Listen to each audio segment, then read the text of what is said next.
Nandyal town లో ముఖ్యంగా ఈ ఫంక్షన్ హాల్స్, తర్వాత ఈ లాడ్జెస్, ముఖ్యంగా ఈ సూరజ్ గ్రాండ్ ఈ లాడ్జ్ కి వీళ్ళకు ఫంక్షన్ హాల్ ఉంది. ఫంక్షన్ హాల్ కు పార్కింగ్ లేదు. ముఖ్యంగా ఈ సలీం నగర్ కు పోయే దారిలో వీళ్ళు మొత్తము ఫంక్షన్ హాల్ కు ఫంక్షన్ కు వచ్చినంత విజిటర్స్ అంతా బండ్లన్నీ రోడ్ల మీద పెట్టి ట్రాఫిక్ జామ్ చేస్తున్నారు. ఇంత ముందు కూడా చాలా సార్లు కంప్లైంట్లు వచ్చినాయి.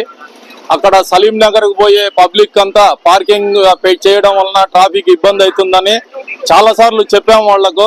వాళ్ళు ఖాళీ ఆల్టర్నేటివ్ వాళ్ళు రెమెడీ చూసుకోలేదు. ఫంక్షన్ జరిగినప్పుడల్లా ఈ Padmavati Nagar municipal office opposite లో పార్కింగ్ అంతా వెహికల్స్ పార్కింగ్ చేపించి ట్రాఫిక్ విపరీతమైన అంతరాయం కలగజేస్తున్నారు. అలాగే ఈ సూరజ్ హోటల్ ఒకటి, తర్వాత ఇండస్ హాస్పిటల్ కూడా, ఆ శ్రీనివాస సెంటర్ లో ఉండే ఇండస్ హాస్పిటల్ కూడా అంబులెన్సులు రావడానికి పోవడానికి, అక్కడికి వచ్చే పేషెంట్లు పార్కింగ్ చేసుకోవడానికి ఫెసిలిటీ లేదు. ఈ కన్సర్న్ ఆసుపత్రి మేనేజ్మెంట్, ఈ యొక్క హోటల్ మేనేజ్మెంట్ లో పార్కింగ్ ఏర్పాటు చేసుకోవాల్సిందిగా ట్రాఫిక్ పోలీస్ స్టేషన్ నుంచి కోరుతా ఉన్నాము. మీ వలన పబ్లిక్ చాలా ఇబ్బంది ఉంది.